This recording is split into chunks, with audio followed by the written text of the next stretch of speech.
Hello and welcome back to Equip. As we get started today, I want you to think about the difference between a flashlight and a laser. Imagine you're in the dark and you're holding a flashlight.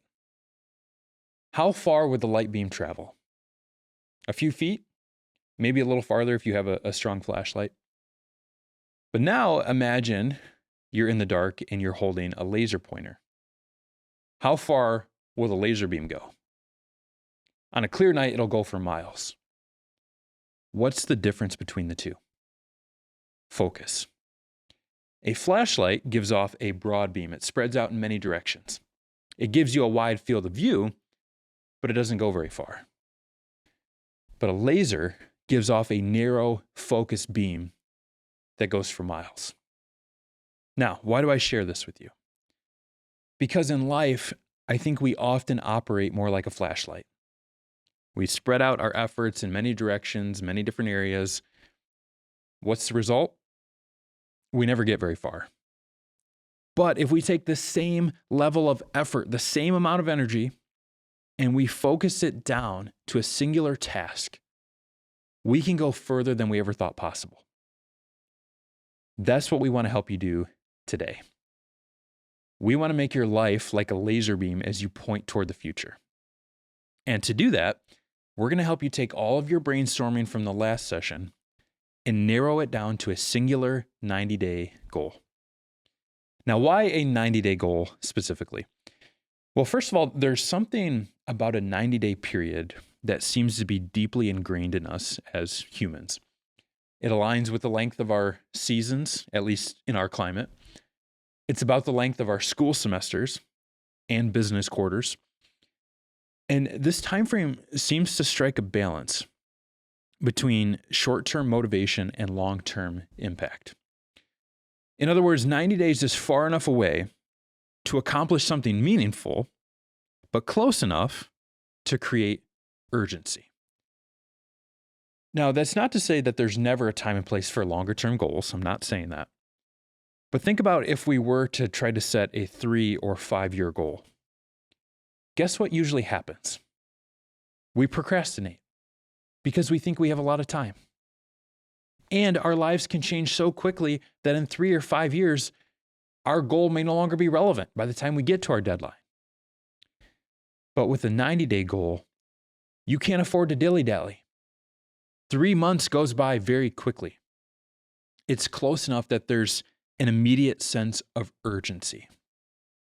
But you can also accomplish a lot in 90 days. And let me give you just a few fun examples to prove that. Do you know how long Marine boot camp is? 13 weeks or 91 days. So in about 90 days, a recruit goes from being on the couch to being a Marine. Here's another example. A number of hikers have walked the entire Appalachian Trail from Maine to Georgia. That's over 2,000 miles in under 90 days. And some people have actually done it in about half that time. The current record is just over 40 days. In 2004, a Frenchman, Vincent Roux, became the first man to sail all the way around the world by himself. That's over 20,000 miles in less than 90 days. He did it in 87. And in 1788, Mozart, in one 90-day period, produced 2 piano trios, 2 piano sonatas, a violin sonata, his last 3 and arguably greatest symphonies, and to top it off, 3 other pieces of music in 90 days. Now, obviously, I'm not saying that we're all Mozart, but the point is you can accomplish a lot in 90 days. It's long enough to be able to accomplish something meaningful, but short enough to create urgency. And think about this. If you set and meet just one 90-day goal at a time, in 10 years, you will have accomplished 40 goals. That's huge. Imagine if 10 years from now, you've accomplished 40 goals related to your personal calling. You'll have lived with so much more focus and purpose than the vast majority of people. So don't underestimate the power of accomplishing one 90-day goal at a time. During World War II, Erwin Rommel, who was known as the Desert Fox, was a German general in charge of an armored division. And his division of tanks eventually became known as the Ghost Division. Why? Because they moved quickly. They surprised their enemies. Now, how did he get his tanks to move so efficiently? Well, if you imagine being in a tank in the desert, you're stuffed in this hot metal box, and all you see for miles is sand. Everything looks the same. So Rommel, what he would do is he would send jeeps ahead of the tanks, and the jeeps would place a straight line of 50-gallon drums. And then each drum had a large flag on top of it. So instead of driving aimlessly toward the horizon, the tank drivers would just focus on driving to the next flag. And by traveling from one flag to the next, they were able to cover huge distances much more efficiently than their enemies. So getting back to your life, think of your 90-day goals like the next flag in the desert. Instead of just aimlessly drifting toward the horizon, not knowing where you're going, you can just focus on the next flag. Over time, focusing on one flag at a time will make you go farther than you ever thought possible. With that, the last point I want to make here is that a 90-day goal brings singular focus to your actions and your prayer life. This brings us back to the laser beam analogy. If you focus your energy in one direction, you will accomplish so much more than spreading yourself thin. And imagine what having a single goal every 90 days will do to your prayer life.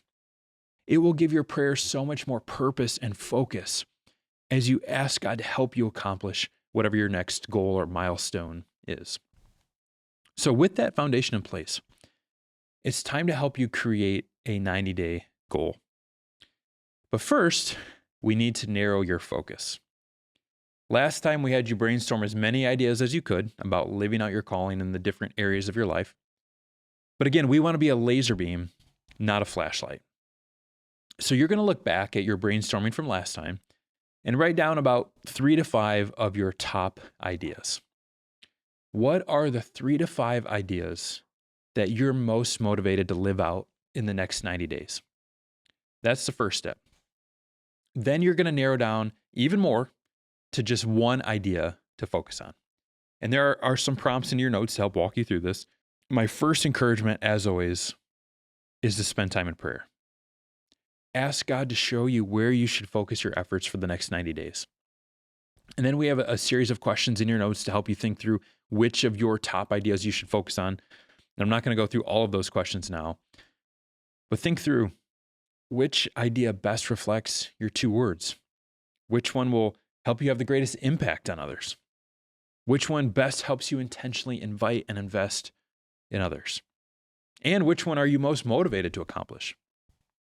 Now, once you have that single idea, you're going to write it down in the box provided in your notes. But you're not done yet. Because at this point, you probably still just have a relatively vague idea.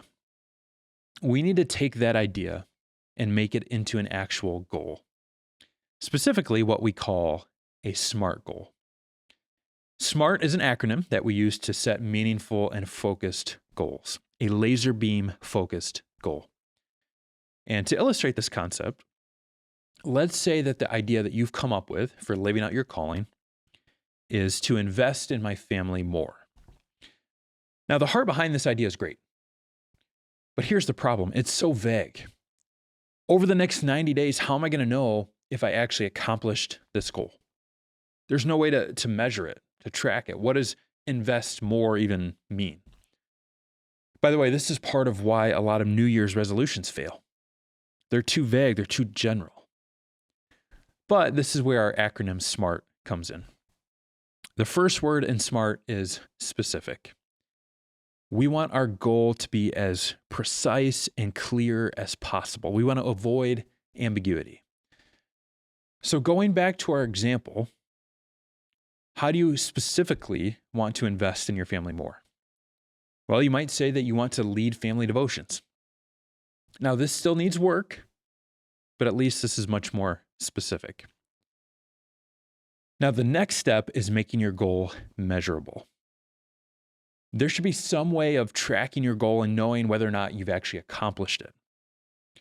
So going back to our example again, instead of saying that you want to simply lead family devotions, you might say that you want to lead family devotions every morning. Now you have a metric to track your success. But the next step is to make your goal achievable. Be realistic here. Sometimes we can get really motivated in the moment and we make these huge goals, but then we peter out after a couple weeks because it's just too much. And then we're more discouraged than when we started. So with our example, you might say, you know what, I think starting with every morning for doing family devotions is just going to be too much. So I'm going to scale it back and just say once a week to start. Now, you do want to challenge yourself, of course, but I would err on the side of being realistic. You can always ramp up your expectations for your next goal. Then the next step is making sure that your goal is relevant. In other words, make sure that it's related to your 2 words and to the Great Commission. We're not just setting any random goal. We're helping you live out your God-given calling for His glory. So just using my 2 words as an example, we might say that I want to lead family devotions once a week and include an unearthing wonders moment each time. Now I'm being much more intentional about living out my 2 words. And finally, the last part of this process is making our goal time sensitive. Put a deadline on it. Otherwise, you'll never do it. This is where that 90-day time period comes in that we've talked about. And as a caveat, it doesn't have to be exactly 90 days. Don't miss the forest for the trees. You can round up to a date that's easy to remember. So for example, as I'm recording this, we're near the start of September.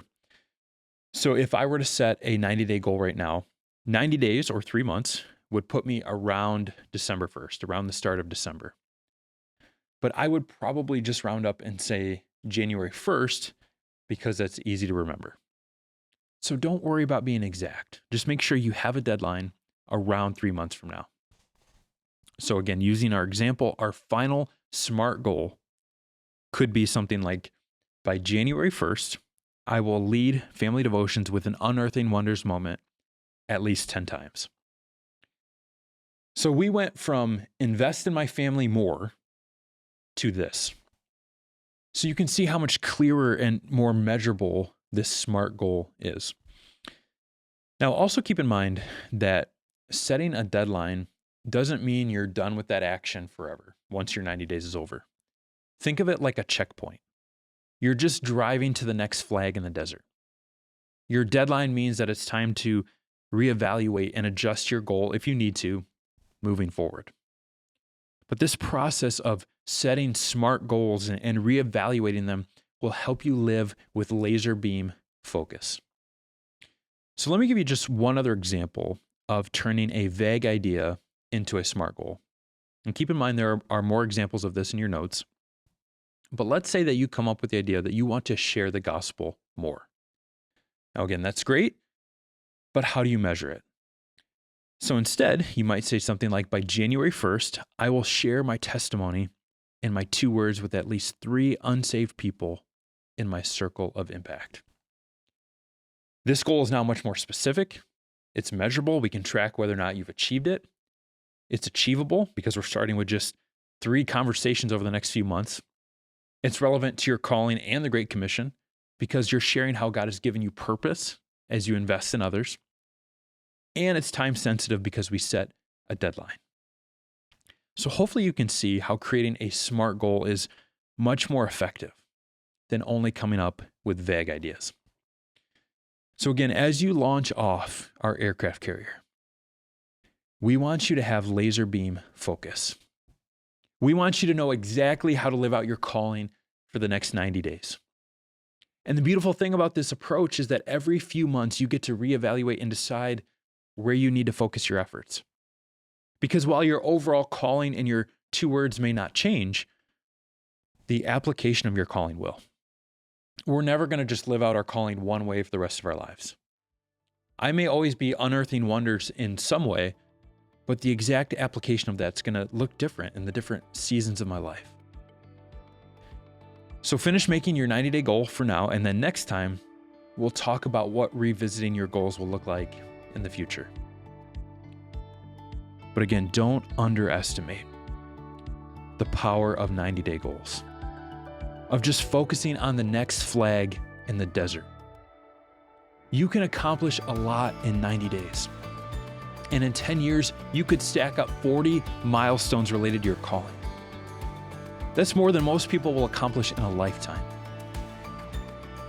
Imagine if we sent out everyone at Bedford Alliance with that level of purpose. What kind of difference would that make in our homes, our communities, our workplaces, our schools, our church? Let's live to make that a reality.